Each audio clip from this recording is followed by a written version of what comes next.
Baik, Assalamualaikum warahmatullahi wabarakatuh.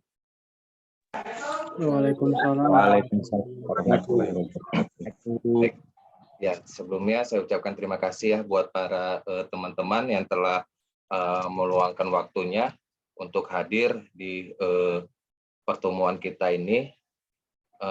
Sebelum kita mulai, ada baiknya kita berdoa dulu menurut kepercayaan dan agama masing-masing. Doa dimulai.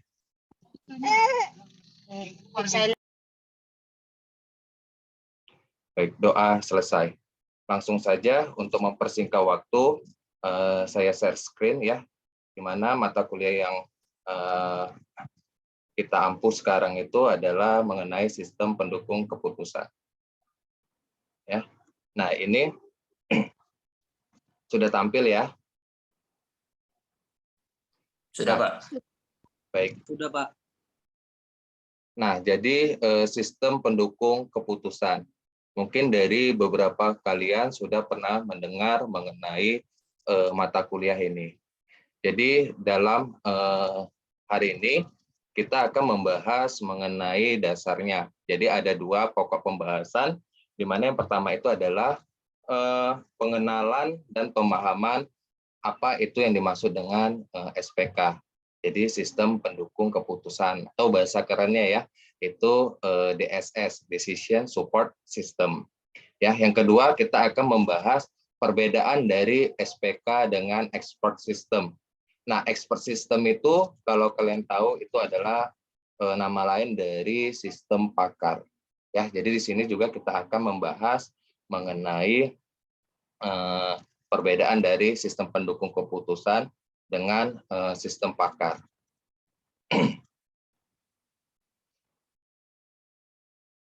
Oke, kita lanjut. Baik. Oke. Nah, di sini ada yang namanya tadi sistem pendukung keputusan atau Decision Support System. Nah, apa itu sistem pendukung keputusan? Nah, ada beberapa pakar atau beberapa ahli yang menyebutkan pengertian dari SPK tersebut, sistem pendukung keputusan. Nah, di sini saya kutip dari tiga pendapat ya. Ada yang pertama itu menurut Mann dan Watson ya. Beliau ataupun mereka mengatakan bahwa sistem pendukung keputusan SPK itu adalah sistem yang interaktif, membantu pengambilan keputusan melalui penggunaan data dan model-model keputusan untuk memecahkan masalah-masalah yang sifatnya semi terstruktur dan tidak terstruktur. Ya. Terus kemudian yang kedua itu ada menurut Mariam Alfi dan H. Albert Napier, di mana mereka mengatakan bahwa sistem pendukung keputusan itu adalah suatu kumpulan prosedur pemrosesan data dan informasi yang berorientasi pada penggunaan model untuk menghasilkan berbagai jawaban yang dapat membantu manajemen dalam pengambilan suatu keputusan. Dan yang terakhir ini ada menurut Little, di mana beliau mengatakan bahwa sistem pendukung keputusan itu adalah suatu sistem informasi yang berbasis komputer yang menghasilkan berbagai alternatif keputusan untuk membantu suatu manajemen dalam menangani berbagai permasalahan yang terstruktur maupun yang tidak terstruktur dengan menggunakan data dan model. Nah, di sini ada kata-kata dari Mann dan Watson dan Little bahwasannya ada masalah-masalah yang sifatnya terstruktur dan ada yang tidak terstruktur. Dan satu lagi sebenarnya ada yang namanya masalah itu semi terstruktur. Nah, maksudnya di sini adalah ada beberapa masalah kalau yang tidak terstruktur itu adalah suatu masalah di mana si pemecah masalahnya ini tidak tahu akan perihal akan masalahnya itu apa, solusinya itu apa, penyebab masalahnya itu apa. Dia sama sekali tidak tahu. Kalau masalah yang terstruktur, itu berarti penanganan masalahnya dia tahu semuanya, baik itu solusinya, penyebab masalahnya, dan yang lain sebagainya. Sedangkan yang satu lagi itu ada nanti namanya semi terstruktur. Itu masalah yang semi terstruktur, itu berarti sebagian tahu, sebagian enggak. Jadi datanya tidak lengkap. Nah, jadi karena ada masalah tersebut, maka terciptalah yang namanya SPK ini, ataupun sistem pendukung keputusan ini. Ya, nah jadi sistem pendukung keputusan ini sudah diartikan oleh berbagai banyak pendapat. Nah, yang salah satunya dari 3 yang saya terapkan ini. Nah, sampai di sini ada paham ya maksud dari sistem pendukung keputusan. Nah, kalau saya bertanya kepada kalian, kalau menurut kalian sistem pendukung keputusan itu apa? Kalau dilihat dari pengertian dari ketiga pendapat ini, ada yang bisa mengutarakan pendapatnya?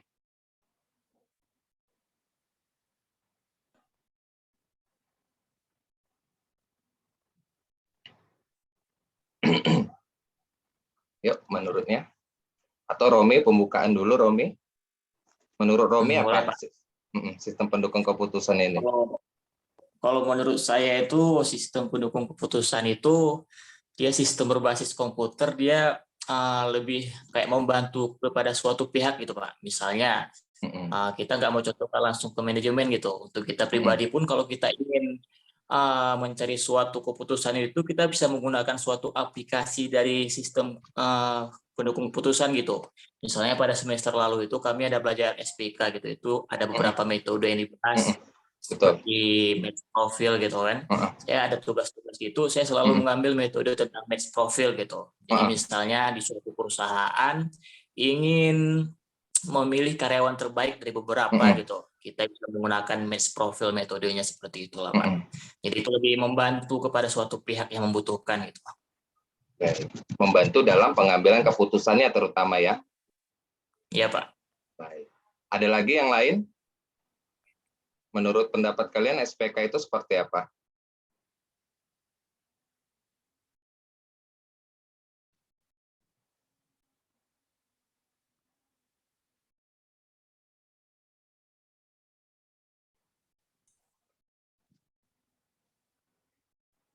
Ya, baik.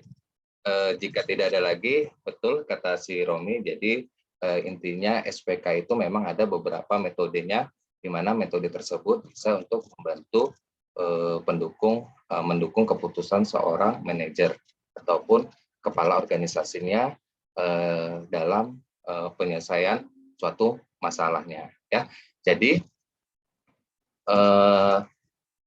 sistem pendukung keputusan itu atau SPK itu adalah bagian dari suatu sistem informasi di mana berbasis komputer ya, termasuk berbasis pengetahuan yang dipakai untuk mendukung ataupun pengambilan keputusan dalam suatu organisasi ataupun dalam suatu perusahaan.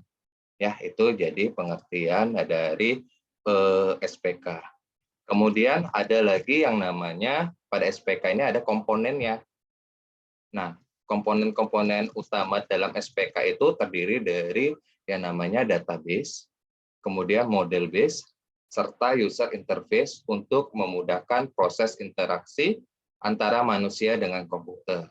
Nah, tahapan proses dalam mengambil keputusan dimulai dari proses identifikasi, perancangan desain, pemilihan solusi, hingga tahap implementasi program. Ya, jadi proses-prosesnya itu ada dalam SPK itu.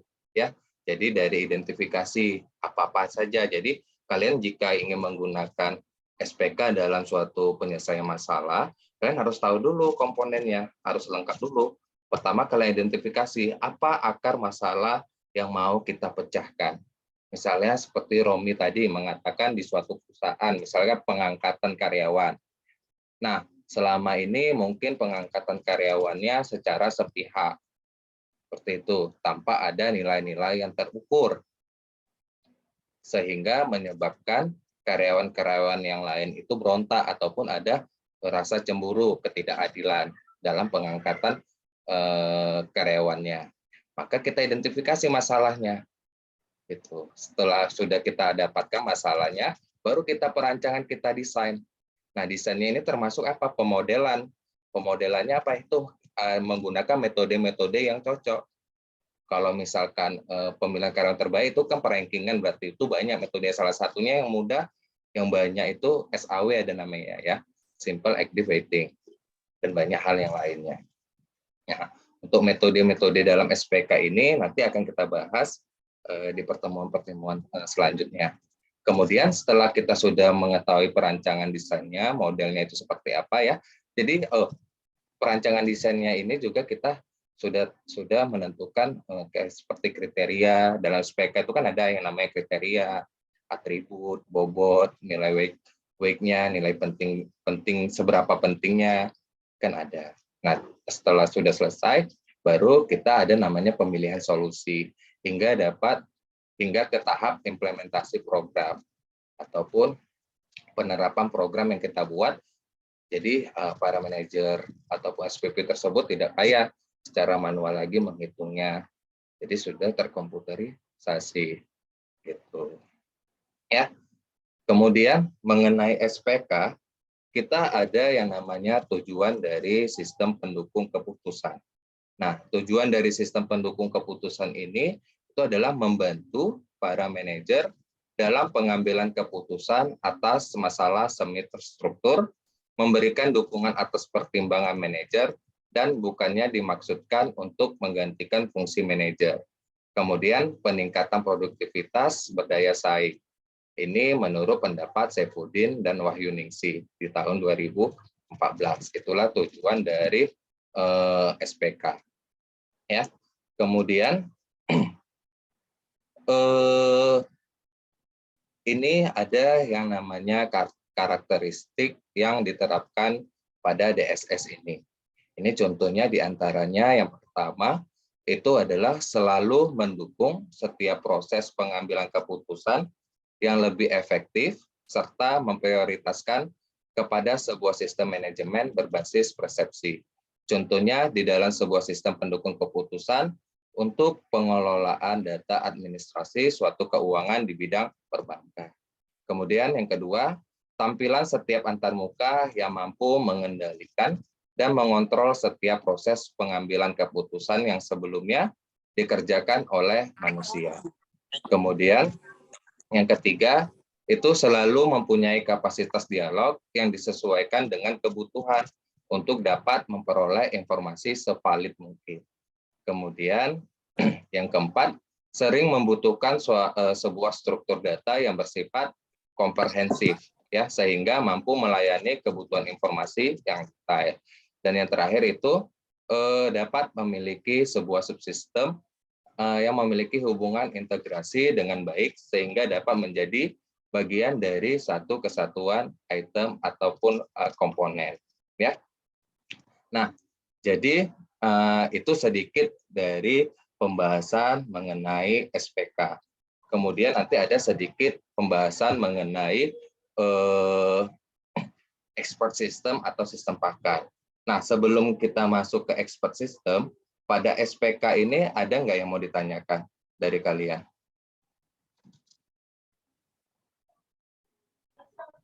Ada, Pak. Ya, silakan sebutkan nama dan NIM. Nama saya F. Hermawan dengan NIM 1913000661, Pak. Ya, silakan. Efri. Saya mau bertanya, Pak. Apa pentingnya SPK ini dalam suatu pekerjaan atau organisasi, Pak? Boleh. Baik. Jadi sebelum saya jawab, yang lain ada yang memberikan tanggapan. Jadi pertanyaan dari Efri ini adalah seberapa pentingnya ataupun mengapa pentingnya SPK ini ada dalam suatu perusahaan atau organisasi.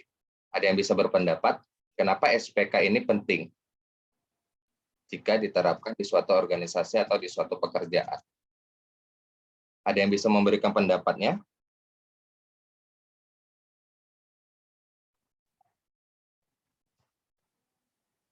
Ini yang perempuan mana?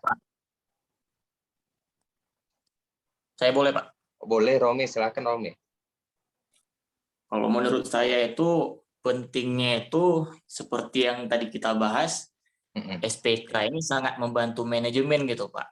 Selain sangat membantu manajemen, keputusan yang diambil oleh manajemen pun dapat terasa adil gitu, dirasakan oleh suatu bawahan dalam suatu organisasi. Seperti itulah Pak, kira-kira Pak.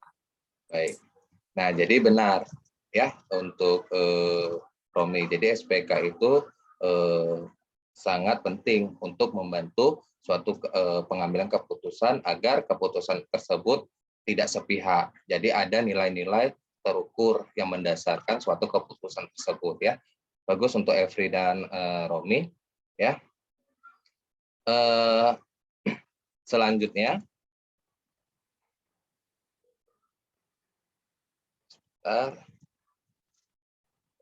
oke. Selanjutnya ada yang namanya ini adalah expert system. Ya, tadi expert system itu adalah sistem pakar. Jadi intinya sistem yang berusaha mengadopsi pengetahuan manusia ke komputer agar komputer dapat menyelesaikan masalah seperti yang biasa dilakukan oleh para ahli, dan sistem pakar yang baik dirancang agar dapat menyelesaikan suatu permasalahan tertentu dengan meniru kerja dari para ahlinya. Jadi singkatnya ya, sistem expert system ini, sistem pakar ini adalah di mana suatu sistem yang memindahkan pengetahuan manusia itu ke dalam komputer seperti itu. Jadi kita tidak payah untuk konsultasi lagi, contohnya ke dokter. Jadi kita bisa memindahkan pengetahuan dokter itu ke sebuah sistem yang kita buat ya. Nah, dalam expert system ini terdapat juga 3 komponen, yaitu knowledge base ya, di mana itu adalah berisi informasi data, aturan ataupun rule, relasi antara data dalam dan aturan dan pengambilan kesimpulan. Kemudian ada yang namanya inference engine ya, di mana berfungsi untuk menganalisa data yang ada dan menarik kesimpulan berdasarkan data yang ada. Kemudian ada yang ketiga itu namanya adalah user interface, di mana sebagai alat ataupun media komunikasi antara pemakai ataupun user dengan program.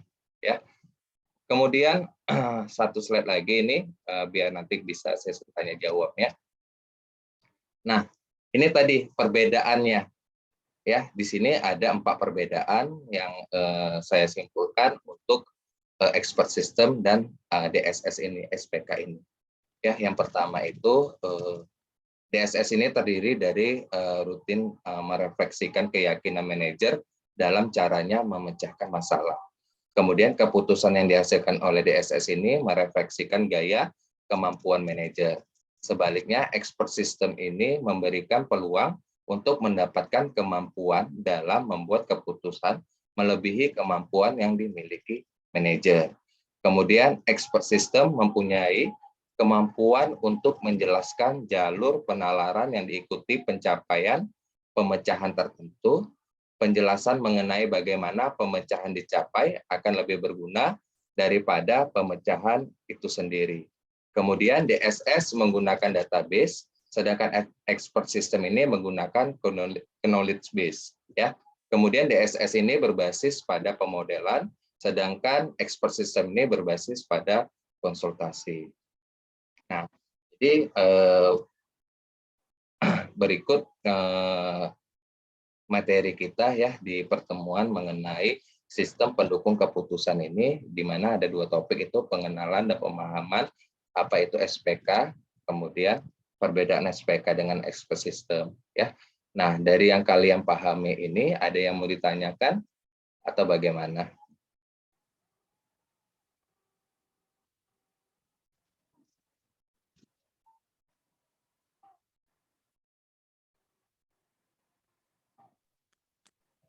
Tanya tanya.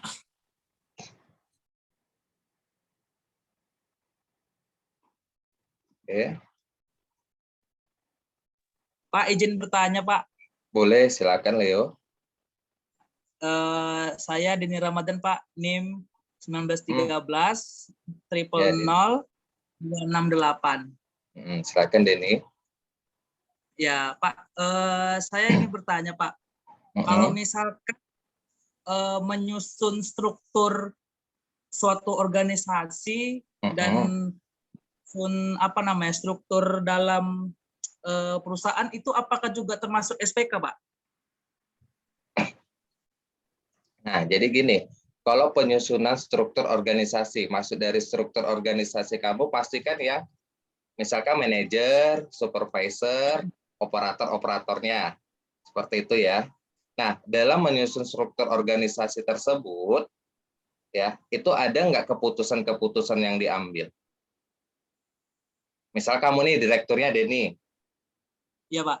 Kamu ingin membuat, kamu direktur misalkan PT Emas Berjaya, ya kan? Jadi Tokemas Denny. Jadi Denny mau buat struktur organisasi nih. Nah, struktur organisasinya ini Denny ada nggak keputusan-keputusan yang Denny bingung untuk menentukannya? Pasti Misalkan, ada lah, Pak. nah, kalau ada bisa dipakai SPK ini. Oh, Gitu. gitu. Jadi misalkan di bawahan Denny ini apa? Misalkan ada yang namanya manajer. Manajer itu kan banyak. Misal perusahaan besar ada manajer keuangan, misalnya ada manajer produksi, manajer pelayanan. Nah, ketiga ini yang mana yang paling tinggi posisinya? Bisa kita mengambil dari bantuan dari SPK ini, sistem pendukung keputusan ini, dengan nilai-nilai yang sudah terukur. Misalnya dilihat dari banyaknya tugas, kontribusinya dalam perusahaan, itu. Jadi tetap bisa. Yang namanya membantu dalam pengambilan keputusan itu tetap bisa ya. Oh iya, Pak. Siap. Oke. Berarti itu juga termasuk, Pak? Ya. Berarti juga termasuk SPK ya, Pak ya? Iya, bisa. Bisa menggunakan SPK. Oke. Ini waktunya sekitar 3 menit lagi. Sepertinya Zoom-nya nanti akan berakhir. Jadi saya rasa cukup sampai hari ini ya. Nanti jika memang ada pertemuannya lagi ataupun dari dosen lain, nanti silakan, nanti saya atau dosen yang lain bisa kabari ke kalian ya. Baik, terima kasih buat semuanya dan selamat beristirahat. Kita akhiri dengan doa ya, agar ilmu yang kita dapat ini berkah untuk kita semua dan orang di sekeliling kita. Doa menurut kepercayaan agama masing-masing dimulai.